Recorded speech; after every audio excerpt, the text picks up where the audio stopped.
Hello everyone, welcome back to my channel. Today I'd like to share with you very useful English speaking patterns. ဒီကနေ့မှာ English စကားပြောရတော့အရင်အသုံးဝင်တဲ့ speaking pattern လေးနဲ့ပတ်သက်ပြီးတော့ share လုပ်ပေးသွားမှာဖြစ်ပါတယ် Number 1. I don't know whether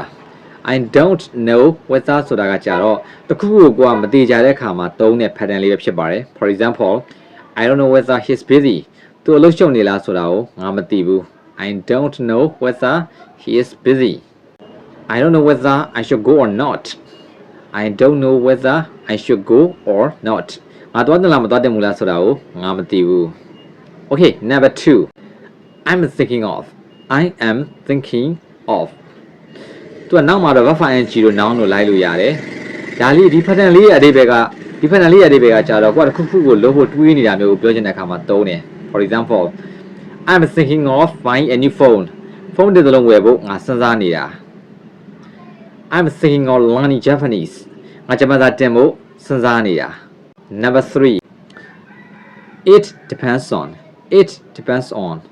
ဒါကတော့တရားကကိုယ်ကိုလာပြီးတော့မင်းတို့တစ်ခုမေးတယ်မင်းသွားမှာလားမင်းလုံမှာလားတစ်ခုမေးတယ်ဆိုလို့ရှိရင်ကိုကပြန်မတင်မကြလေးပြန်ဖြေချင်တဲ့အခါမှာသုံးတာပေါ့နော် For example, it depends on the weather. ရာသီဥတုပေါ်မှာမူတည်တယ်တရားကကိုယ်ကိုလာမေးတယ်မင်းဒီနေ့သွားမှာလားကိုကပြန်ဖြေလို့ရတယ် It depends on the weather. ရာသီဥတုပေါ်မှာမူတည်တယ်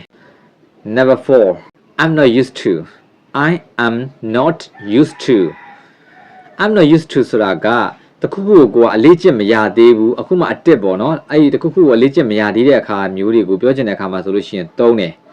သူတို့မှာတော့ noun တွေ verb ing တွေလိုက်တယ် For example, I'm not used to cold weather.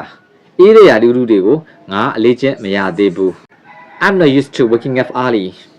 ငါမနေ့စောစောထားတာကိုအလေးကျင့်မဖြစ်သေးဘူးအကျင့်မရသေးဘူး Number 5. I can't help.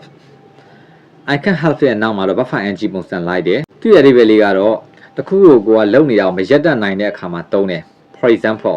I can't help laughing. ငါရင်းနေတာကိုမရက်နိုင်ဘူး I can't help thinking about it. ငါအဲ့ဒီအကြောင်းတွေးနေတာကိုမရက်နိုင်ဘူး Number 6. As far as I know. As far as I know. အဓိပ္ပာယ်ကတော့ငါတိသလောက်ပေါ့နော်ငါတိသလောက်ဆိုတာအဓိပ္ပာယ်ဖြစ်ပါတယ် For example, as far as I know, he lives in Mandalay. ငါတိသလောက်ဆိုလို့ရှိရင် तू ကမန္တလေးမှာနေတယ် As far as I know,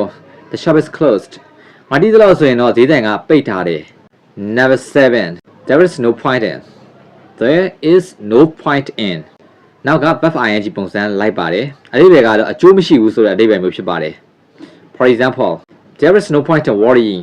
စိုးရိမ်နေလို့အကျိုးမရှိဘူး There is no point in arguing. ညှဉ်းခုန်နေလို့အကျိုးမရှိဘူးဟုတ်ပါပြီဒါကတော့ English speaking အတွက်အရင်အသုံးဝင်တဲ့ pattern လေးနဲ့ပတ်သက်ပြီးတော့ share လုပ်ပေးကြတာဖြစ်ပါတယ်ဒီလိုပဲ English speaking အတွက်အသုံးဝင်တဲ့သင်ခန်းစာလေးတွေကိုဆက်လက်ပြီးတော့လေ့လာသင်ယူနေတယ်ဆိုလို့ရှိရင်ကျွန်တော် channel လေးကို like and subscribe လုပ်ခဲ့ဖို့မမေ့ပါနဲ့နော် See you later